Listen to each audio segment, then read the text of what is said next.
ನಮಸ್ಕಾರ, ವನಶ್ರೀ ಚಾನಲ್ಗೆ ಸ್ವಾಗತ. ಹೊಸ ವಿಡಿಯೋ ತಂದಾಯಿತು. ಬನ್ನಿ ಇವತ್ತು ರಾಣಿ ಸೀರಿಯಲ್ಲು ಹೇಗೆ ಮೂವ್ ಆಗುತ್ತೆ, ಏನು ಸ್ಟೋರಿ ಇದೆ ನೋಡೋಣ.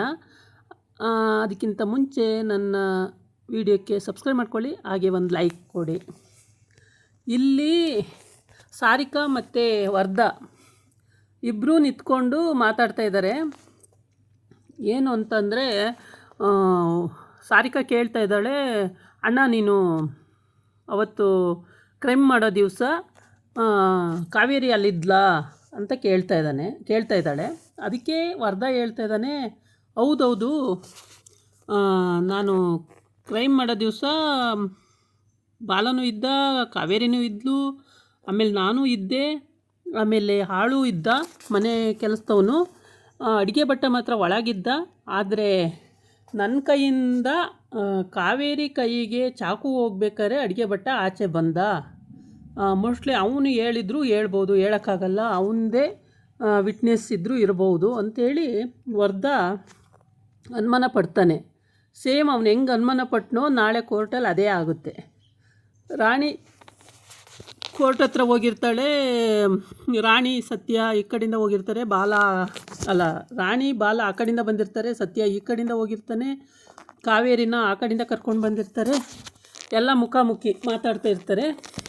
ಆ ಟೈಮಿಗೆ ಕಾವೇರಿ ಮಗಳು ನೋಡ್ತಾಳೆ, ತುಂಬ ಸಂಕಟ ಆಗುತ್ತೆ, ಇವತ್ತಾದರೂ ಬಿಡುಗಡೆ ಆದರೆ ಸಾಕಲ್ಲ ಅಂತ ಕಾಯ್ತಾ ಇರ್ತಾರೆ. ರಾಣಿಗೂ ಅದೇ ಹೇಳಿರ್ತಾನೆ ಜೆಕೆ, ಇವತ್ತು ಬಿಡುಗಡೆ ಆಗುತ್ತೆ ಅಮ್ಮ ಅಂತ ಹೇಳ್ಬಿಟ್ಟು.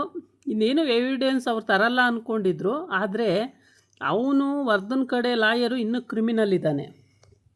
ಅಡುಗೆ ಭಟ್ಟನ ಚಿನ್ನ ಬೆಳ್ಳಿ ಕತ್ಕೊಂಡೇ ಹೋದ, ಅವನು ಫಸ್ಟೇ ಕದ್ದಿದ್ದಾನೆ, ಅವನ ಮೇಲೆ FIR ಹಾಕಿ ಅಂತೇಳ್ಬಿಟ್ಟು ಕೋರ್ಟಲ್ಲಿ ಹೇಳಬೇಕು ಅಂತ ಅವ್ರು ಫಸ್ಟೇ ತೀರ್ಮಾನ ಮಾಡ್ಕೊಂಡಿದ್ದಾರೆ.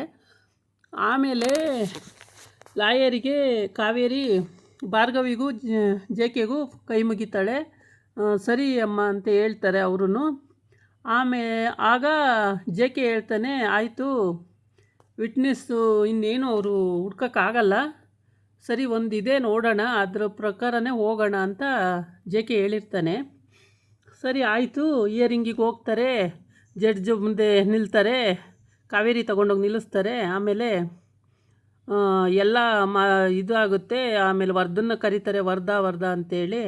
ಈ ಕಡೆ ಬಾಲನೂ ಹೋಗಿರ್ತಾನಲ್ಲ, ಬಾಲ ಮತ್ತು ಸತ್ಯನೂ ಲಾಯರಿಗೆ ಕೈ ಮುಗಿತಾನೆ, ಹೇಗಾದರೂ ಮಾಡಿ ನನ್ನ ತಂಗಿನ ಪಾರು ಮಾಡಿಬಿಡಿ ಸ್ವಾಮಿ ಅಂತೇಳಿ. ಆಯಿತು ನೋಡೋಣ ಬಿಡಯ್ಯ ಅಂತ ಹೇಳಿರ್ತಾನೆ. ಆಮೇಲೆ ಕಾವೇರಿನೂ ಕೂಡ ಕೈ ಮುಗಿತಾಳೆ, ಸರಿ ಅಂತೇಳ್ಬಿಟ್ಟು ಭಾರ್ಗವಿ ಆಯಿತು ನೋಡೋಣ ಬಿಡಿ, ಆಗುತ್ತೆ ನೋಡೋಣ ಅಂಥೇಳಿ ವರ್ಧನೆ ಇದರಲ್ಲಿ ಪಕ್ಕಾ ಅಪರಾಧಿ ಆಗ್ತಾನೆ, ನೀವೇನು ವರಿ ಮಾಡ್ಕೋಬೇಡಿ ಅಂತ ಹೇಳಿರ್ತಾಳೆ. ಸರಿ ಅಂತ ಜೆಕೆನೂ ಹಾಗೆ ಹೇಳಿರ್ತಾನೆ. ಅಲ್ಲಿ ಅಲ್ಲಿಗೆ ಹೋದಾಗಲೇ ಟ್ವಿಸ್ಟು ಚೇಂಜ್ ಆಗಿಬಿಡುತ್ತೆ. ಅಲ್ಲಿಗೆ ಹೋಗಿ ಕಾವೇರಿನ ವಿಚಾರಣೆ ಮಾಡಿದ್ದಾಯಿತು. ಆಮೇಲೆ ಇವನ್ನ ಎಲ್ಲ ವಿಚಾರಣೆ ಮಾಡ್ತಾ ಇರ್ತಾರೆ. ಆಮೇಲೆ ಲಾಯರೇ ವಾದ ಮಾಡಿ ಜಡ್ಜ್ ಹತ್ರ ಹೇಳ್ತಾ ಇರ್ತಾರೆ. ಅಷ್ಟೊತ್ತಿಗೆ ವರ್ಧನ್ ಕರೀರಿ ಅಂತಾರೆ. ವರ್ಧನ್ ಕರೆದ್ರೆ ವರ್ಧಾ ಕಾವೇರಿ ಮೇಲೆ ಏನೇನೋ ಕಂಪ್ಲೇಂಟ್ ಎತ್ತಾಕ್ತಾ ಇರ್ತಾನೆ. ಅಂದರೆ ನನ್ನನ್ನು ಇಷ್ಟಪಡ್ತಿದ್ಲು, ನಾನು ಆಗಲ್ಲ, ನನ್ನ ಹೆಂಡ್ತಿ ಇದ್ದಾಳೆ ಅಂತ ಹೇಳ್ಬಿಟ್ಟೆ, ಅದಕ್ಕೆ ಕಾವೇರಿ ಸಿಟ್ಟು ಬಂದು ನನ್ನ ಹೆಂಡ್ತಿನ ಕೊಲೆ ಮಾಡಿಬಿಟ್ಲು ಅಂತ ಹೀಗೆಲ್ಲ ಹೇಳ್ತಾ ಇರ್ತಾನೆ. ಅದಕ್ಕೆ ಜೆಕೆ ಟಕ್ಕರ್ ಕೊಟ್ಟು ಅದು ಫೇಲ್ ಅಂತ ಆಗುತ್ತೆ. ಅವನು ವರ್ಧಾ ಹೇಳ್ತಿರೋದು ಫೇಲ್ ಅಂತ ಆಗುತ್ತೆ. ಆವಾಗ ಮತ್ತೊಂದು ವಿಟ್ನೆಸ್ಸನ್ನ ಇವರೇ ನಮ್ಮ ಬಾಲನ ಕಡೆಯವರೇ ಕರ್ಕೊಂಡು ಹೋಗಿರ್ತಾರೆ. ಅಡುಗೆ ಭಟ್ಟನ್ನ ಕಂಡಿಡ್ದು ಅಡುಗೆ ಭಟ್ಟನ್ನ ಕರ್ಕೊಂಡು ಹೋಗಿರ್ತಾರೆ. ಅಡುಗೆ ಭಟ್ಟನ ಕರ್ಕೊಂಡು ಹೋಗಿದ್ದಾಗ ಅಡುಗೆ ಭಟ್ಟ ಹೇಳ್ತಾನೆ, ಹೌದು, ವರ್ಧಾ ಅವ್ರ ಕೈಯಿಂದ ಕಾವೇರಿ ಕೈಗೆ ಚಾಕು ಹೋಗಿದ್ದ ನಾನು ನೋಡಿದೆ, ಆಮೇಲೆ ಕಾವೇರಿ ಕೈಗೆ ಚಾಕು ಹೋಗಿದ್ದು, ಅದು ಅಷ್ಟೊತ್ತಿಗೆ ಕ್ರೈಮ್ ಆಗೋಗಿತ್ತು ಅಂತ ಆ ಭಟ್ಟ ಹೇಳ್ತಾನೆ. ಆವಾಗ ವರ್ಧಾ ಏನು ಮಾಡ್ತಾನೆ, ವರ್ಧನ್ ಕಡೆ ಲಾಯರು, ನೀನು ಅವ್ರ ಮನೆಯಲ್ಲೇ ಅಡುಗೆ ಮಾಡಿಕೊಂಡು ಅವ್ರ ಮನೆಯಲ್ಲೇ ಇದ್ಕೊಂಡು ಅವ್ರದ್ದೇ ಚಿನ್ನ ಬೆಳ್ಳಿ ಎಲ್ಲ ಕದ್ದು ನೀನು ಪರಾರಿ ಆದವನು. ಅವತ್ತು ಪರಾರಿ ಆದವನು ಇವತ್ತು ಮುಖ ನೋಡ್ತಾ ಇದ್ದೀವಿ, ನೀನು ಕತ್ಕೊಂಡು ಹೋಗಿದ್ದು ನಿಜ ತಾನೇ ಅಂತ. ಇಲ್ಲ ನಾನೇನು ಕದ್ದಿಲ್ಲ ಅಂತ ಅವನು ಹೇಳ್ತಾನೆ. ನಾನು ಅವತ್ತು ಅದೆಲ್ಲ ದೃಶ್ಯ ನೋಡಿ ನಾನು ಹೋಗ್ಬಿಟ್ಟೆ, ನಾನು ಮತ್ತೆ ಆ ಕಡೆ ಹೋಗೇ ಇಲ್ಲ ಅಂತ ಹೇಳ್ತಾನೆ. ಆದರೆ ಇವರು ಚಿನ್ನ ಬೆಳ್ಳಿ ದುಡ್ಡು ಕದ್ದ ಅಂತ ಹೇಳ್ಬಿಟ್ಟು FIR ಹಾಕಿ ಸ್ವಾಮಿ ಅಂತೇಳಿ ಜಡ್ಜ್ ಹತ್ರ ಹೇಳ್ತಾರೆ. ಇದು ಹೆಂಗೆ ಸಾಧ್ಯ ಆಗುತ್ತೆ? ಕದ್ದಿರೋರು ಯಾರಾದ್ರು ನೋಡಲೇಬೇಕು. ಕದ್ದಿರೋದು ಯಾರೂ ನೋಡಿಲ್ಲ ಅಲ್ಲಿ. ಅವ್ನು ಚಿನ್ನ ಬೆಳ್ಳಿ ಕತ್ಕೊಂಡು ಹೋಗಿರೋದು ನೋಡಿಲ್ಲ. ಆದರೆ ಅವನು ವರ್ಧನ್ ಕೈಯಿಂದ ಚಾಕು ಕಾವೇರಿ ಕೈಗೆ ಹೋಗಿದ್ದನ್ನು ನೋಡಿದ್ದಾನೆ.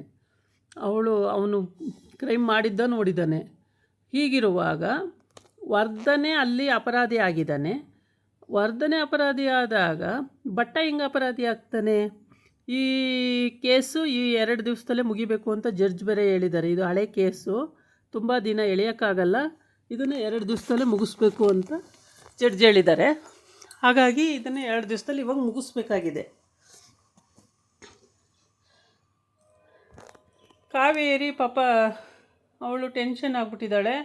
ಇದೇನಿದು ಹಿಂಗಾಗೋಯ್ತಲ್ಲ, ಅಂದ್ಕೊಳ್ಳೋದೇ ಒಂದು ಆಗೋದೇ ಒಂದು ಆಗುತ್ತಲ್ಲ, ನಾನು ಏನು ಮಾಡ್ದೇನೆ ನನ್ನ ಅಪರಾಧಿ ಅಂತಾರಲ್ಲ ಅಂತ ಪಾಪ ಅವಳಿಗೆ ಟೆನ್ಷನ್ನು.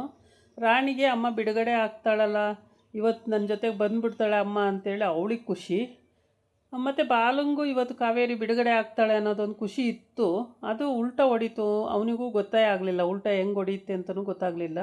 ಈ ವರ್ಧನ್ ಕಡೆ ಲಾಯರು ಉಲ್ಟಾ ಹೊಡ್ಸೋಕ್ಕೆ ರೆಡಿ ಮಾಡ್ಕೊಂಡವ್ರೆ.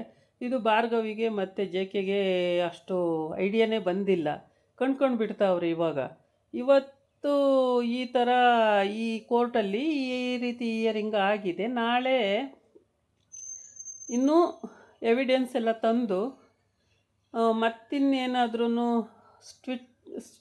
ಏನಾದರೂ ಇದು ಮಾಡ್ತಾರ ನೋಡಬೇಕು. ಯಾಕೆ ಅಂತಂದರೆ ಕಾವೇರಿ ಈ ಕಥೆನಲ್ಲಿ ಕಾವೇರಿ ಪಾಪ ನಿರಪರಾಧಿ.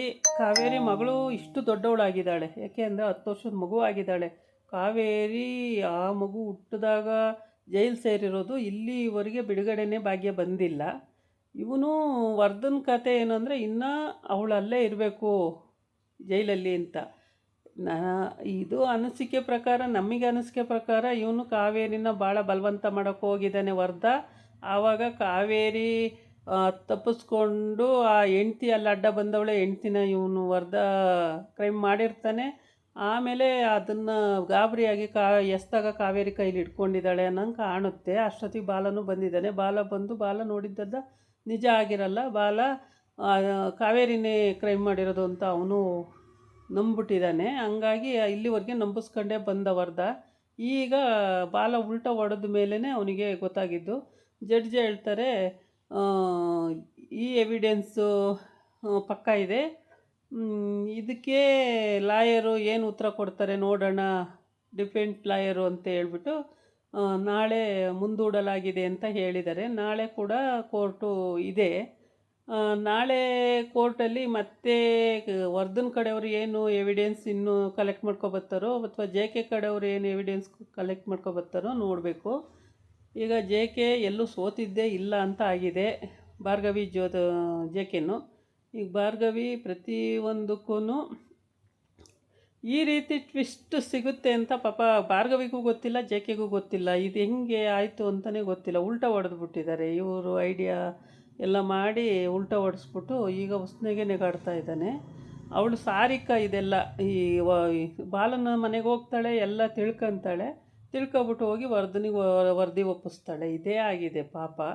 ಬಾಲಂಗ ಅದೆಲ್ಲ ಐಡಿಯಾನೇ ಬಂದಿಲ್ಲ. ಏಕೆಂದರೆ ಹೊಡೆದಾಗ ಬಚಾವ್ ಮಾಡಿದ್ಲಲ್ಲ ಅನ್ನೋ ಅದೊಂದು ಇಂಟೆನ್ಷನ್ನಲ್ಲಿ ಅವನು ಎಲ್ಲದನ್ನು ಹೇಳಿಬಿಡ್ತಾನೆ. ಆ ಹುಡುಗಿ ಪಾಪ ಚೀಟಿನೂ ಕೊಟ್ಬಿಡ್ತು. ಏನಕ್ಕೆ ಇಷ್ಟೊತ್ತಲ್ಲಿ ಹೋಗ್ತಿದ್ದಾನೆ ಅಂತ ಹೇಳಿದಾಗ ಹೀಗೆ ಅಂತೇಳ್ಬಿಟ್ಟು ಚೀಟಿ ಕೊಟ್ಬಿಡ್ತು. ಅದು ಒಂದು ಮಿಸ್ಟೇಕ್ ಆಯಿತು. ಇವಳು ಒಳ್ಳೆಯವಳು ಅಂತ ಅಂದ್ಕೊಂಡು ಪ್ರತಿಯೊಂದು ವಿಷಯನೂ ಇವಳ ಹತ್ರ ಹೇಳೋದೇ ತಪ್ಪಾಗ್ಬಿಟ್ಟಿದೆ. ಸಾರಿಕ ಹತ್ರ ಹೇಳ್ತಾರೆ, ಅದು ವರ್ಧಂಗೆ ಹೋಗುತ್ತೆ, ವರ್ದಿಂದ ಲಾಯರ್ಗೆ ಹೋಗುತ್ತೆ, ಲಾಯರಿಂದ ಕೋರ್ಟಿಗೆ ಬರ್ತಾಯಿದೆ. ಸೇಮ್ ಈ ಥರ ಆಗಿಬಿಟ್ರೆ ಈ ನಿರಪರಾಧಿನ ಬಿಡಿಸೋದು ಭಾಳ ಕಷ್ಟ ಆಗುತ್ತೆ. ಏಕೆ ಅಂತಂದರೆ ಎಲ್ಲ ಎವಿಡೆನ್ಸು ಅವ್ರಿಗೆ ಸಿಗ್ತಾ ಇರುತ್ತೆ ಪ್ರತಿ ದಿವಸನೂ. ಈ ಸಾರಿಕನ ಒಬ್ಬಳನ್ನ ದೂರ ಇಟ್ಟರೆ ಅವರು ಮೋಸ್ಟ್ಲಿ ಈ ಕೇಸಲ್ಲಿ ಬಚಾವ್ ಆಗ್ಬೋದು ಅಂತ ಕಾಣುತ್ತೆ. ಸಾರಿಕನ ದೂರ ಇಡೋವರೆಗೂ ಇವರು ಈ ಕೇಸನ್ನು ಗೆಲ್ಲೋಕ್ಕೆ ಚಾನ್ಸೇ ಇಲ್ಲ. ಬಟ್ ಕಾವೇರಿಗೆ ಬೇಜಾರಾಗಿದೆ. ಹೆಂಗೆ ಇಲ್ಲದ್ದೆಲ್ಲ ಸುಳ್ಳು ಹೇಳಿ ಎವಿಡೆನ್ಸನ್ನು ಕ್ರಿಯೇಟ್ ಮಾಡ್ತಿದ್ದಾರೆ ಅನ್ನೋದು ಅವಳಿಗೂ ಅನುಮಾನ ಇದೆ. ಭಾರ್ಗವಿ ಅವರು ಗೆಲ್ತಾರೆ, ಜೆ ಕೆ ಗೆಲ್ತಾರೆ ಅನ್ನೋದೊಂದು ಕಾನ್ಫಿಡೆನ್ಸಿಂದ ಅವಳು ಕಾಯ್ತಾ ಇದ್ದಾಳೆ. ಇದಾಗಿತ್ತು ಇವತ್ತಿನ ವಿಡಿಯೋ. ನಾಳೆ ಇನ್ನೊಂದು ವಿಡಿಯೋ ಜೊತೆ ಬರ್ತೀನಿ. ನಮಸ್ಕಾರ.